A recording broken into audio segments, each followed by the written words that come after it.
রাসূল সাল্লাল্লাহু আলাইহি ওয়াসাল্লামের যুগে একজন ব্যক্তি আল্লাহর রাসূলের দরবারে আহলে সুফফা মসজিদে বসে কোরআন এবং হাদিসের জ্ঞান অর্জন করত।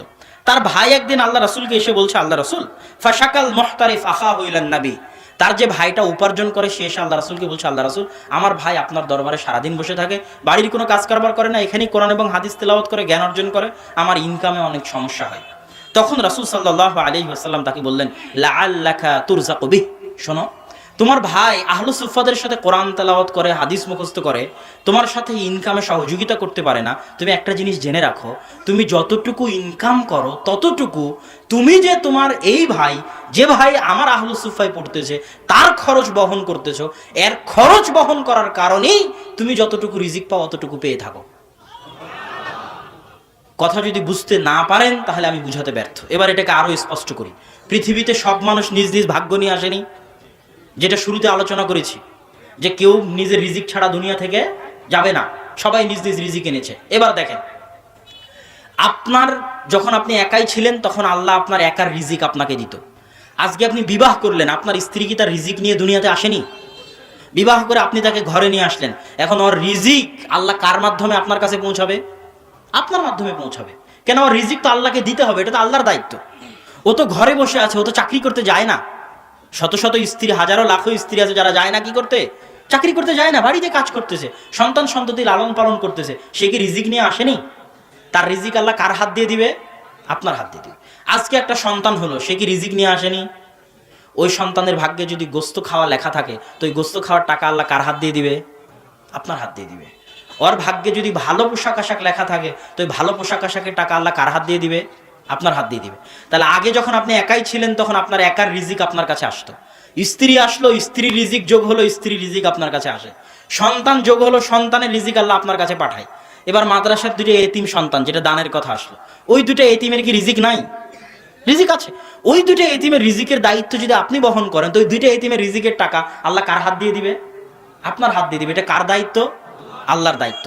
আপনি পৃথিবীর যত মানুষের রিজিকের দায়িত্ব উঠাবেন তত মানুষের রিজিকের ব্যবস্থা আল্লাহ আপনার হাত দিয়ে করে দিবে, যত মানুষের। কেননা আসল রিজিক দাতাকে আপনি না উঠালেও কি ওদের ভাত হতো না? কে দিত? আপনি উঠিয়ে দেখেন, আল্লাহ আপনার মাধ্যম দিয়ে দিবে। এটাই হলো দান করা, বিবাহ করা, সন্তান সন্ততি বেশি হওয়ার ফল। লা তাকতুলু আওলাদাকুম খাশিয়াতা ইমলাক নাহনু নারযুকুকুম ওয়া ইয়াহুম। হে মানুষ, তোরা দারিদ্রতার ভয়ে সন্তান হত্যা করিস না, কেননা এখন পর্যন্ত তুই তোর নিজের রিজিকের মালিক হতে পারিসনি। এখন পর্যন্ত তোর রিজিকের দায়িত্ব আমি আল্লাহ আমার উপরে, তোকে খাওয়ায় আমি, তোর সন্তান হলে তাকেও খাওয়াবো আমি। পৃথিবী চালায় আল্লাহ, কিভাবে চালাতে হবে এটা কে ভালো বোঝেন? আল্লাহ ভালো বোঝেন। অতএব সন্তান কম নেবেন রিজিকের ভয়ে, মানে আপনি আল্লাহকে এখনো চিনেন না। কি করতে পারেননি? চিনতে পারেননি। আপনি যদি মনে করেন সন্তান নিলে খাওয়াবো কি পড়াবো কি, মানে আপনি কাকে অপমান করছেন জানেন? আল্লাহর দয়াকে, আল্লাহর রহমতকে, আল্লাহর রিজিক দিতে পারার ক্ষমতাকে, আল্লাহর এই ওয়াদাকে। জামা মিন দাব্বাতিন ফিল আরদি ইল্লা আলাল্লাহি রিজকুহা। জমিনে এমন কোন পশু প্রাণী, মানুষ, জিন জন্তু বসবাস করে না যাদের রিজিকের দায়িত্ব কে পালন করে না? আল্লাহ। আপনি যখনই টাকার ভয়ে সন্তান কম নেবেন তখনই আপনি আল্লাহর এই ওয়াদার সাথে ঠাট্টা করছেন। আলোচনা আরো অনেক লম্বা ছিল। রিজিক কমে যায় কি কি কারণে, তার একটা হচ্ছে নেয়ামতের অবমূল্যায়ন করলে। যেটা আব্বুর বহু বক্তব্যে শুনেছেন যে আপনার স্ত্রী ভাতের দানা পড়ে গেলে যদি না উঠায় তাহলে ও হচ্ছে হস্তিনী স্ত্রী, যার কারণে বাড়ি থেকে বরকত চলে যাবে। কেননা আল্লাহ নেয়ামতের অবমূল্যায়ন কি করেন না? সহ্য করেন না। নিয়ামতকে মূল্যায়ন করলে আল্লাহ বাড়িয়ে দিবে। তোমরা আমার শুকরিয়া আদায় করো, বাড়িয়ে দিব, এটা আল্লাহর ওয়াদা। নেয়ামতকে মূল্যায়ন করাই হচ্ছে শুকরিয়া আদায় করা। নেয়ামতকে মূল্যায়ন করাই কি আদায় করা বলেন তো? শুকরিয়া আদায় করা।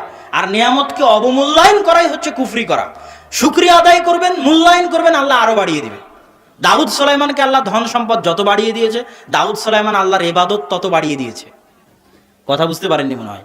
আর আপনার ধন সম্পদ আল্লাহ যত বাড়িয়ে দিয়েছে আপনি তত অহংকারী হয়েছেন, আল্লাহ থেকে তত দূরে সরে গেছেন। আপনার ধন সম্পদে বরকত হবে না, বেশি দিন টিকবে না। এই প্রজন্মে থাকতে পারে, পরের প্রজন্মে ফকির হয়ে যাবে। পরের প্রজন্মে যদি থাকে তারপরের প্রজন্মে ফকির হয়ে যাবে। হতেই হবে, হতে বাধ্য, টিকবে না যতক্ষণ না আপনি নিয়ামতের মূল্যায়ন করবেন। আর দাউদ সুলাইমানের কাছ থেকে না শিখবেন শুকরিয়া আদায় করা। আল্লাহ যত দিবে তত আল্লাহর সামনে নত হতে হবে, যত দিবে তত আল্লাহর সামনে নত হতে হবে। এটা আল্লাহ খুশি হন। 100 তলা বিল্ডিং বানান, কে মানা করেছে? 100 তলা বিল্ডিং বানানোর পর বলেন হাদা মিন ফাদলি রব্বি, 100 তলা বিল্ডিং আমি বানাতে পারিনি, আল্লাহ বানাতে দিয়েছে। এতেই আল্লাহ খুশি, বুঝতে পারেননি মনে হয়। হালাল পন্থায় 100 কোটি টাকার মালিক হন, কে বলেছে? 100 কোটি টাকার মালিক হওয়ার পরে সিজদা শুকরিয়া আদায় করে বলেন 100 কোটি টাকার মালিক হওয়ার ক্ষমতা আমার ছিল না, আল্লাহই বানিয়েছে। এটাই কিন্তু আল্লাহর পরীক্ষা। আল্লাহ মানুষকে ধনী গরিব কেন বানায়? পরীক্ষা করার জন্য। কেন বানায় বলেন তো? ওই যে বানি ইসরাইলের 3 জন ব্যক্তির ঘটনা মনে আছে? একজন অন্ধ, একজন কুষ্ঠ, একজন ধবল, মাথায় টাক, আর একজনের শরীর ধবল, আর একজন অন্ধ। তাদেরকে আল্লাহ, তারা গরিব ছিল, আল্লাহ তাদেরকে ধনী করে দিল। তো গরিব থাকা অবস্থাতেও তাদের পরীক্ষা, এবার ধনী হওয়ার পরও কি শুরু হয়ে গেল? পরীক্ষা শুরু হয়ে গেল। ফেরেশতা আসলো, এর কাছে চায়, ওর কাছে চায়, 2 জন দিল না, অন্ধ ব্যক্তি দিল। তো তারা কি, ফেরেশতা কি সত্যি ফকির ছিল বলেন তো? ফেরেশতা কিন্তু সত্যি ফকির ছিল না। এই জন্য আব্বু বলে যে রাস্তায় যে ফকিরই আসবে তার তথ্য যাচাই করার আপনার প্রয়োজন নাই, যে সেই টাকা নিয়ে গিয়ে মদ কিনবে না জুয়া করবে না এই টাকা আরেকজন মেরে খাবে। এই তথ্য যাচাইয়ের দরকার হলে ওই অন্ধ ব্যক্তি আগে যাচাই করতে, ওই ব্যক্তি ফেরেশতা না আসলেই ফকির। কথা বুঝতে পারেননি মনে হয়? ওই অন্ধ ব্যক্তি যাচাই না করেই তাকে সহযোগিতা করেছে। এটাই আল্লাহর পরীক্ষা। আপনি দিচ্ছেন কিনা এটা আপনার দায়িত্ব, দেওয়ার পরে সে কি করলো ওটা তার দায়িত্ব। কথা মনে হয় বুঝাতে পারিনি। তো আল্লাহ সুবহানাহু ওয়া তাআলা ধনী অবস্থাতেও আপনাকে পরীক্ষা করবে, গরিব অবস্থাতেও আপনাকে পরীক্ষা করবে। ধনী অবস্থায় আল্লাহর শুকরিয়া আদায় করতে হবে, গরিব অবস্থায় আল্লাহর উপর ভরসা করে ধৈর্য ধারণ করতে হবে, সর্বাবস্থায় আলহামদুলিল্লাহ বলতে পারতে হবে। এই জন্য আল্লাহ শিখিয়ে দিয়েছে ইদা আসাবাতহুম মুসিবা ক্বালু ইন্না লিল্লাহ। মানুষ কিন্তু এই বাক্যের অর্থ বুঝে না। রিজিকের আলোচনা এই জন্য আমার লম্বা হয়, কেন রিজিকের আলোচনা আমি মানুষকে সূক্ষ্ম থেকে সূক্ষ্মভাবে বুঝাতে চাই, বুঝিয়ে উঠাতে চাই যে রিজিক কি, এই জন্য লম্বা হয়ে যায়। ইন্না লিল্লাহ এই বাক্যের অর্থ মানুষ বুঝে না। আপনার সন্তান মারা গেল, আপনি বলছেন ইন্না লিল্লাহ। আপনার গাড়ি অ্যাক্সিডেন্ট হলো, আপনি বলছেন ইন্না লিল্লাহ। আপনার 50,000 টাকা হারিয়ে গেল, আপনি বলছেন ইন্না লিল্লাহ। এর মানে কি? ইন্না লিল্লাহ। আরে ওই সন্তান তো দূরে থাক, ওই 50,000 টাকা তো দূরে থাক, আমি নিজেও আল্লাহর। আমি নিজেও কার? আমি কি নিজে নিজের মালিক না আমি কার? আমার মালিক কে? তাহলে আমি আর আমাকে যা কিছু আল্লাহ দিয়েছে সবকিছুর আসল মালিক কে? আল্লাহ। আমাকে যদি আল্লাহ কোটি টাকা দিয়ে থাকে ওটারও আসল মালিক আল্লাহ। আমাকে যদি আল্লাহ 5-6টা সন্তান দিয়ে থাকে ওরও মালিক আল্লাহ। তাহলে আমিও আল্লাহর, আমার যা আছে সেটাও আল্লাহর। আল্লাহর জিনিস আল্লাহ নিয়ে গেল, তাতে আমার কি? কথা মনে বুঝতে পারেন? ইন্না লিল্লাহ ওয়া ইন্না ইলাইহি রাজিউন। আমি আর আমার যা কিছু আছে সবই আল্লাহর, আমি ফিরেও যাব আল্লাহর নিকটে। আল্লাহ আমাকে যা দিয়েছে সেটা আল্লাহ নিয়ে চলে গেল, তাতে আমার কি? অতএব আমি ধৈর্য ধারণ করব। 50,000 টাকা আল্লাহ আমাকে দিয়েছিল, হারিয়ে গেছে, এটাই তাকদীর, আল্লাহ নিয়ে চলে গেছে। সন্তান আল্লাহ আমাকে দিয়েছিল, এটা আল্লাহর সন্তান। আমার 14 গোষ্ঠীর খাওয়া ছিল সন্তান জন্ম দেওয়ার।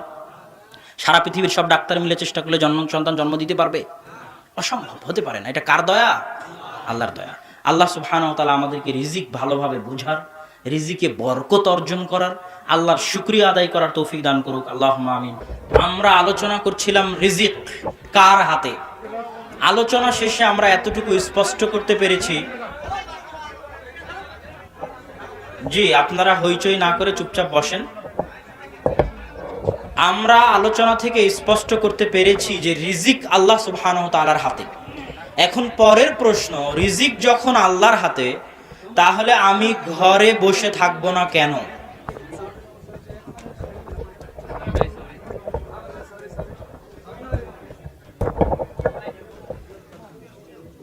এখন দ্বিতীয় প্রশ্ন হচ্ছে, রিজিক যখন আল্লাহর হাতে তাহলে ঘরে কেন বসে থাকবো না? সব মানুষ কমন প্রশ্ন করে যে রিজিক যখন আমার ভাগ্যে লেখাই আছে তাহলে আমি ঘরে বসে থাকবো। এবার দেখেন আল্লাহ সুবহানাহু ওয়া তাআলা কি বলছেন। আল্লাহ সুবহানাহু ওয়া তাআলা বলেন হুয়াল্লাযী জাআলা লাকুমুল আরদা দালুলা। ওই আল্লাহ সেই আল্লাহ যিনি তোমাদেরকে পৃথিবীকে করে দিয়েছেন অধীনস্থ, তোমাদের জন্য পৃথিবীকে করে দিয়েছেন নত আবাদের জায়গা, তোমাদের জন্য পৃথিবীকে করে দিয়েছেন অধীনস্থ। তিনিই সেই আল্লাহ। কেন অধীনস্থ করেছেন? ফামশু ফি মানাকিবিহা, তোমরা পৃথিবীতে বিচরণ করো আর পৃথিবীর রিজিক ভক্ষণ করো, এটা আল্লাহর নির্দেশ। তা আরেক আয়াতে আল্লাহ সুবহানাহু ওয়া তাআলা বলছেন ফাইদা কুদিয়াতিস সালাত ফান্তাশিরু ফিল আরদ ওয়াবতাগু মিন ফাদলিল্লাহ। হে দুনিয়ার মানুষ, যখন সালাত শেষ হয়ে যায় তখন সালাত শেষে শুয়ে যেও না, সালাত শেষে ঘুমিয়ে পড়ো না। ফজরের সালাত শেষে কি করো না? ঘুমিয়ে পড়ো না, শুয়ে পড়ো না। যখন সালাত শেষ হয় তখন তোমরা জমিনে ছড়িয়ে পড়ো, কেন জমিনে ছড়িয়ে পড়বে? ওয়াবতাগু মিন ফাজলি, জমিনের প্রত্যেক ইঞ্চি জায়গাতে আল্লাহর রহমত আছে, আল্লাহর বরকত আছে। এই প্রত্যেক ইঞ্চি জায়গা থেকে আল্লাহর রহমত অনুসরণ করো, আল্লাহর বরকত অনুসরণ করো। এই একটা ইঞ্চি জায়গায় যদি আপনি একটা ধান বপন করেন, গাছ হবে না হবে না? হবে। এক হাত জায়গায় যদি একটা আম গাছ লাগানো, হবে না হবে না? তাহলে জমিনের প্রত্যেক ইঞ্চি জায়গায় কি আছে? বরকত আছে। এই বরকত অনুসন্ধান করা প্রত্যেক মানুষের জরুরি জিম্মেদারি, জরুরি দায়িত্ব এবং কর্তব্য। যে করবে না সে আল্লাহর নেয়ামতের অবমূল্যায়ন করবে, আল্লাহর দয়াকে পা দিয়ে ধাক্কা দিবে, আল্লাহর অনুগ্রহকে পদদলিত করবে। একটা রিক্সা চালক ধামরাই বাজার, আমি বললাম এখান থেকে আমতলা বাজার বা 5 গ্রাম যাব, সে যদি বলে না আমি যাব না, যেতে পারবো না, আমি ওই রিক্সাওয়ালার জন্য আল্লাহর পক্ষ থেকে পাঠানো দয়া ছিলাম। কি ছিলাম বলেন তো? সে আমাকে না নিয়ে কিসের অবমূল্যায়ন করলো? আল্লাহর রিজিকের অবমূল্যায়ন করলো, আল্লাহর দেওয়া দয়ার অবমূল্যায়ন করলো। একটা গাড়ির ড্রাইভারকে আমি কল দিলাম, ভাই আজকে যেতে হবে, সে বললো আমি আজকে শুয়ে আছি, ঘুমিয়ে আছি, যেতে পারবো না। সে কিসের অবমূল্যায়ন করলো বলেন তো? রিজিকের অবমূল্যায়ন করলো। আপনার জীবনে হালাল পন্থায় উপার্জন করতে পারবেন এমন একটা টাকাও কার দয়া? আল্লাহর দয়া। ওই একটা টাকা মনে করেন না যে আপনি এমনি পেয়ে গেছেন, আল্লাহ দয়া না করলে পাওয়ার সুযোগ তৈরি হতো না। আল্লাহ যখন দয়া দিয়ে পাওয়ার সুযোগ তৈরি করে দিয়েছে, তখন আপনি কোন লাট সাহেব যে আল্লাহর ওই দয়া সংগ্রহ করবেন না? আল্লাহর ওই দয়া সংগ্রহ করা ইবাদত, নত হওয়া আল্লাহর সামনে। দাউদ আলাইহিস সালাতু ওয়াস সালাম একদিন গোসল করছেন, স্বর্ণের বৃষ্টি হচ্ছে, গোসল ছেড়ে দিয়ে স্বর্ণ কুড়াতে গেছেন। দাউদকে আল্লাহ ধন সম্পদ অত কম দেননি যে গোসল ছেড়ে দিয়ে স্বর্ণ কুড়াতে হবে, এত ধন সম্পদ কম দেননি। দাউদ আলাইহিস সালাম কেন গেলেন? কোটি টাকার মালিক হলেও দাউদ সুলাইমান কোটি কোটি কোটি কোটি টাকার মালিক হওয়ার পরও কার দয়ার ভিখারি? আল্লাহর দয়ার ভিখারি। দাউদ এটা আল্লাহকে দেখাতে চায় যে আল্লাহ আমি কোটি টাকার মালিক হয়েছি ঠিকই, কিন্তু যে 1 টাকা পড়ে আছে ওই 1 টাকার আমি ভিখারি, কেন ওই 1 টাকা তোমার দয়া। এটাই হচ্ছে একজন মুসলমানের আবেগ এবং অনুভূতি। সুতরাং আপনি রিজিক আল্লাহর হাতে, কিন্তু রিজিক দয়া। তো রিজিক আপনি অনুসন্ধান করবেন কেন? আল্লাহর দয়া অনুসন্ধান করার জন্য। এবং ওই অনুসন্ধান করতে গিয়ে যা অর্জন করবেন তা আপনার টাকা নয়, তা সব কার দেওয়া? আল্লাহর দেওয়া। আল্লাহ কোরআনে কোনো জায়গায় বলেনি যে আপনার টাকা দান করতে হবে। মিম্মা রাযাকনাহুম, আপনার পকেটে যে টাকা আছে ওটা আমি আল্লাহ দিয়েছি, আমার দেওয়া টাকা তুমি আল্লাহ